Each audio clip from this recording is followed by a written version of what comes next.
안녕하세요. 김태현 목사입니다. 뚜벅뚜벅 메시지. 오늘은 게으름 시리즈 5번째, 부르심을 따라 걷는 인생. 부르심을 따라 걷는 인생. 에베소서 2장 10절, 요한복음 5장 17절의 말씀 가지고 함께 뚜벅뚜벅 걸어가겠습니다. 어떻게 하면 게으름에서 소명으로 옮겨갈 수 있는가?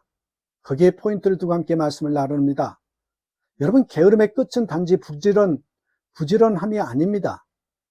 이 게으름에서 벗어나는 마지막 단계는 단지 바쁜 삶이 아니라 하나님의 부르심을 따라 걷는 삶입니다. 하나님의 부르심을 따라 걷는 삶.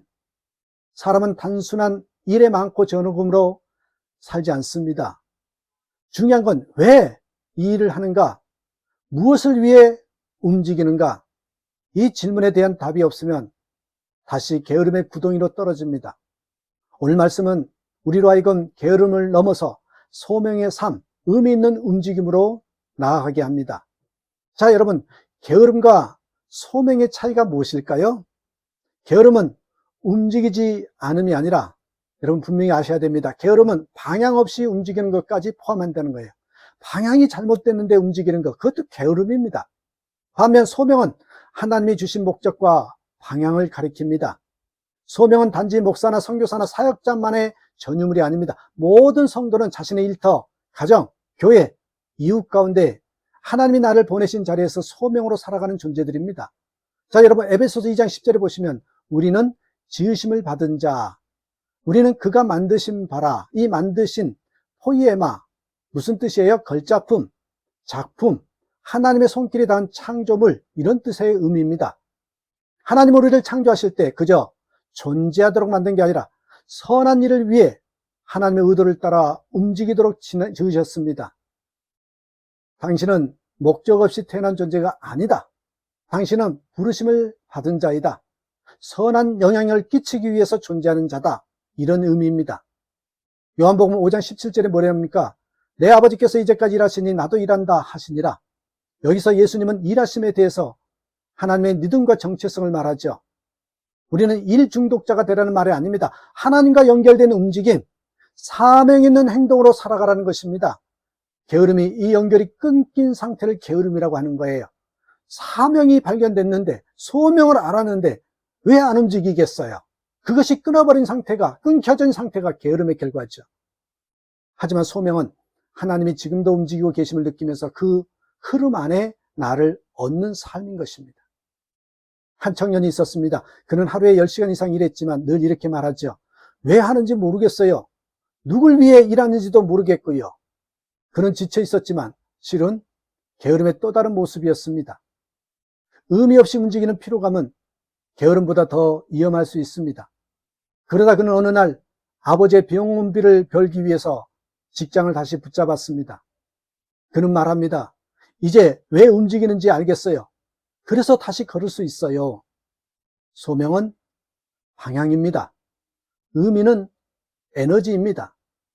소명이 있는 사람은 다르게 움직입니다. 동기가 외부가 아니라 내면에서 나옵니다. 칭찬 때문에가 아니라 하나님 앞에서 충성하고 싶어서 작은 일도 귀하게 여기게 되는 것이죠. 내가 맡은 작은 사역, 작은 업무도 하나님께서 계획하신 자리에 있다는 확신, 포기하지 않습니다. 어려워도 멈추지 않지요. 내가 아니라 하나님의 뜻이 내 삶을 움직이기 때문입니다. 여러분 한번 비유를 들어봅니다. 지도 없이 걷는 여행자와 목적지가 있는 순례자를 한번 비교해 보겠습니다. 이 게으른 사람은 지도 없이 걷는 여행자와 같습니다.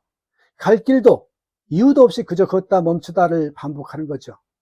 그러나 소명 있는 사람은 순례자입니다. 피곤해도 길이 험해도 목적지를 알기에 다시 일어나서 걷는 거죠. 그렇습니다. 게으름은 이유 없는 멈춤이지만 소명은 의미 있는 발걸음, 이렇게 표현할 수 있겠습니다. 많은 사람들이 게으름에서 빠져나온 후에 이 질문을 합니다. 그럼 이제 뭘 해야 하죠? 어디로 가야 하죠? 하나님은 대답은 단순하죠. 네가 있는 지금 그 자리에서 내가 맡긴 일을 감당하라고. 소명은 새로운 일을 찾아 떠나는 것이 아니라 내 삶 속에 숨겨진 하나님의 목적을 발견하는 것입니다. 우리가 한번 이 시간에 적용해 볼 때 소명을 따라 걷는 3단계가 있습니다. 첫 번째 이렇게 한번 질문해 보십시오. 나는 왜 이 자리에 있는가?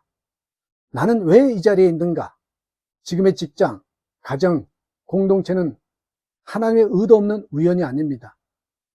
두 번째로 하루에 한 번 하나님을 위한 움직임을 선택해 보라는 것입니다. 누군가를 격려하는 문자라든지 말씀 한 구절을 묵상한다든지 감사한 일을 한 줄이라도 적어본다든지 이렇게 여러분 소명은 작은 걸음의 누적이 소명입니다. 세 번째는 무너졌던 부르심을 다시 부릴 듯 하라는 것입니다. 내가 받은 은혜의 불씨를 다시 붙잡으라는 것이죠. 기도를 통해서 공동체를 통해서 말씀 속에서 다시 불이 일어날 것입니다. 사랑하는 여러분, 게으름의 마지막 치료제는 하나님의 부르심을 따라 걷는 삶입니다. 하나님의 부르심을 따라 걷는 삶. 그 길에는 때로 피곤함이 있지만 허무함은 없습니다. 때로 넘어짐이 있지만 낭비는 없습니다. 게으름은 사라지고 소명이 남을 때 그 삶은 진짜로 아름다워집니다.